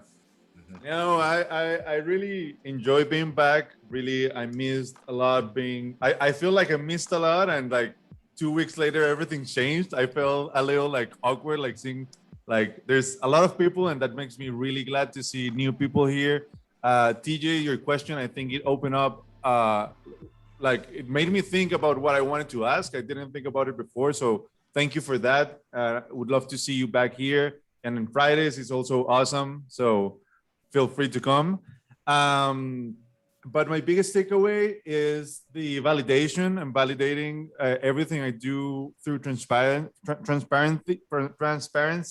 and authenticity with my clients, like being open, not like the same thing we are sharing here to giving feedback is the same way I will approach my clients, like, and just keep moving forward. It's been 2 crazy weeks. Like, as Sergio was saying, like, for me, it's been a little chaotic. Things were getting out of control, but it's a reminder that I'm human and that it's just what it's in front of me and I have decisions to make. So I'm glad that I have the support of this community, and I'm Pape and I'm complete.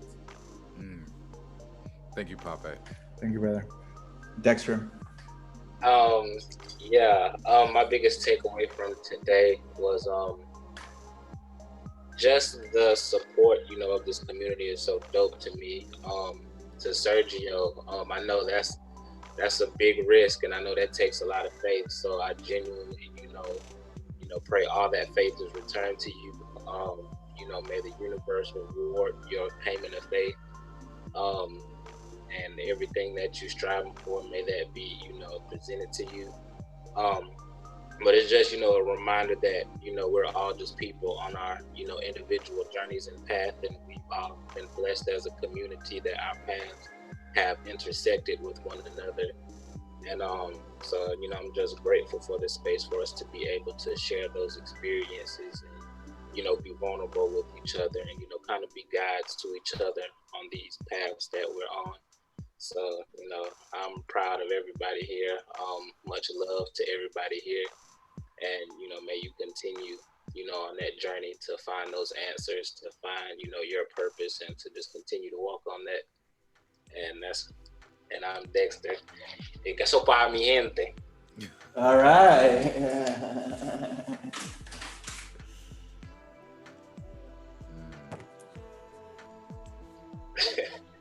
Bobby is last and not least.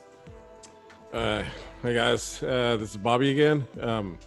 My takeaway on the session is no matter how many times you facilitate core, it's like a new experience with every different client. They have different experiences, and the community here is something I have not experienced before, and I really love it. So I am complete. Thank you. Thank you, Bobby. And here we go. I'm gonna change the screen here for everybody. Here you go, Keone. Prepare for launch. Yeah, guys. So for those of you, we've mentioned it a few times in today's broadcast, we talked about the Accelerator Program. So what is the Accelerator Program? The Accelerator Program is a more focused approach to being able to support and nurture your growth as creative professionals. All of the exercises that we talked about that are not in core, we will be providing. We'll provide case studies, so real actual projects utilizing core for apps, for marketing initiatives, for brand identities. And we want to show you actual real projects that were like live. So things like the Everyone rebrand, it's a $50 million company. What is $70 million, $90 million. Now it's a $90 million company, right? Well, I mean, I'm not going to take any credit. Okay, I'll take some of it, but yeah, the product looks great. Yeah. But the point is, right? Like, we have a lot of apprehension as professionals in the creative space because we're always worried about our documentation or what these looks like or what are the right exercises to use. Mm-hmm. Well, here is this place where you can have very similar to the experience that you had today, but in a closer community. And you'll be able to build alongside all of us here, right? We're going to have circles. If you're working on a kit, right? Build alongside us and you can see how we build our kits. The first circle that we're going to have is our origin story. So how do you, when you meet somebody that is a potential collaborator or a potential client, how do you share your vision? How do you share your superpowers? Yeah, and we're making that a requirement for the early people the early people that are the seed of the community to know how to tell their story, including us, because we have to. I've done it once, but I need to finish it. But yeah, it's amazing. So if this is something that you're interested in, let's be upfront.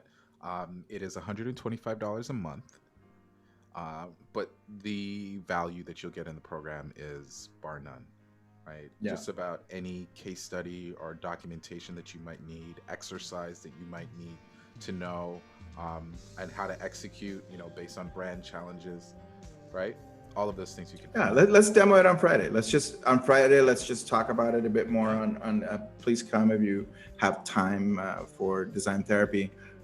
We are going to be changing the schedule a little bit, but I'm excited, and I just wanted to say thank you and commend the hard work that Keone has been doing, and Mary facilitating and getting that refined. And it's an MVP. We're just beginning to let people in. We're going to be doing that for the next month. So it's exciting. No matter what, whether the pricing, it doesn't matter. Just email Keone if you're interested in any which way, and we want to build this community stronger, bigger, better.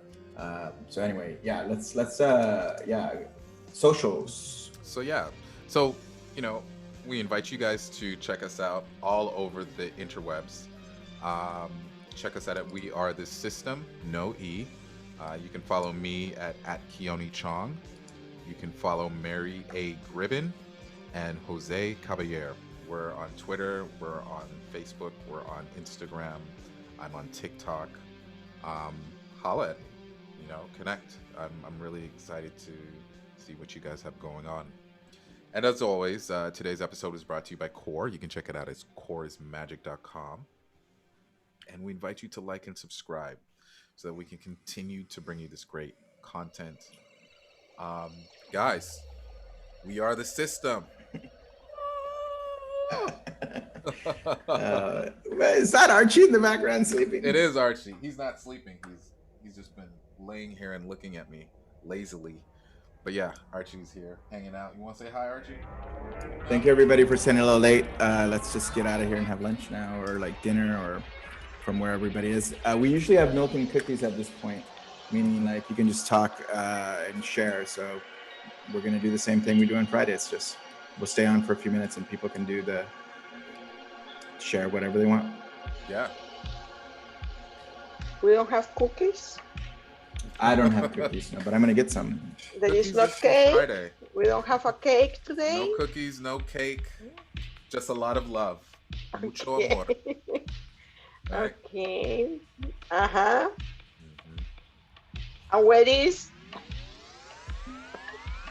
I got a question. Can you guys hear me?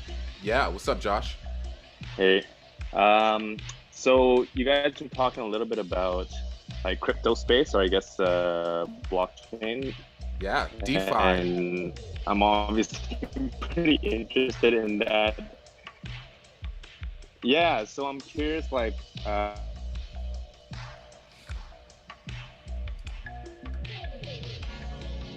think we lost him. Oh, maybe. no. He's curious about the DeFi space. We're going to be talking more about it. We're going to be talking more about it. Our next podcast will be on it. On NFTs. Got it. Go ahead, Josh. So would it be NFTs? Because that makes more sense for like the art space. But if it DeFi as well. Tokenization is tokenization, meaning our guest RAC, who's a musician here in Portland from Portugal, he did a token for himself, and he did an NFT 3 years ago. Early on, he's an early pioneer in the industry. My partner in our Burning Man camp, Jesse, also has been doing this for a while. So we're going to be talking about the topic as a whole, and without giving away too much, platform-wise, what we're working for the system is to have a system token, or to partner with an existing. We have to deal with Latin America and Africa, and we have to figure out how to, do this in pricing and like payments inside the system, et cetera, outside of fiat currency. So yeah, we spent 3 years in. Very cool. Mary and I spent 3 years. The time that I was away from the future and from the school, all the time I disappeared, I was in the crypto space. And can I tell you stories? Okay. Very exciting. Can't wait to hear more. Thanks. Yeah, man. Thank you, Josh. Great question. Yeah.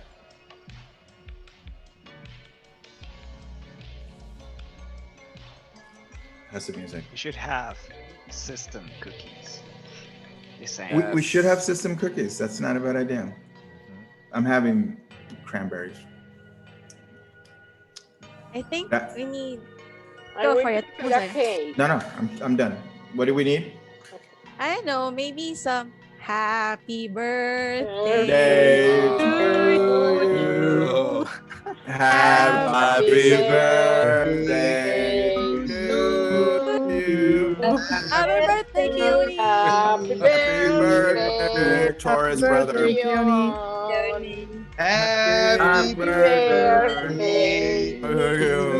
Oh my God. Happy birthday. We That love is you. awesome. There goes got a hat. Thank you. Pizza hat. Keone, I'm Keone. I'm That's Keone. amazing. Hashtag I am Keone. TJ's like, I don't know what's going on over here, but it's crazy. TJ, it's Keone's birthday tomorrow, so I decided to greet him online. I was just like going with the flow. I'm like, all right, cool. Yes. Happy birthday. Thank you guys. For real, guys. Thank you everybody for being here. Happy birthday. Thank you, Jinder. Thank you, Feliz Tommy. cumpleaños. Guys, muchas Dexter, that was beautiful. Mis amigos. You guys, we're saying I'm Keone, and Bobby's like, fuck that, I'm Bobby. Like He's we're the good OG. friends. We always say goodbye, but we always stay on the line for like an hour. No. Yo, we say goodbye, and whoever wants, there's always an after party. You just got to know about it. Yep. Yeah, if you watch it till the end. Kande, where are you calling us from? I'm from Geneva, Switzerland. From Geneva, from Switzerland. Yeah, Beautiful. Such a beautiful city. yeah, I love it. It's a I beautiful was born city. in Paris. Oh, it's beautiful. If you like Helvetica, you were gonna like, Yeah, Well- I've been in New York yeah, and in South North Carolina. yeah, But not in many places in America. in the United States, yeah. It's okay. It's not all that great. No, but I really I'm joking. love, I'm joking. I really I'm love New York actually. California is amazing. It's always sunny here. I have to go there. This is where you live? Yes, in Los Angeles, yeah. My husband has been there like 1 year ago. Oh no, 1 year, 2 years ago. Before COVID. Beautiful. Well, thank you. Thank you, everybody. Happy birthday, Keone. All right, let's get out of here. I'm going to go have Happy lunch. birthday, Later, Keone. guys. Love you guys. Bye. Thank you guys. Bye bye. Peace. Jojo. Bye, guys. See you.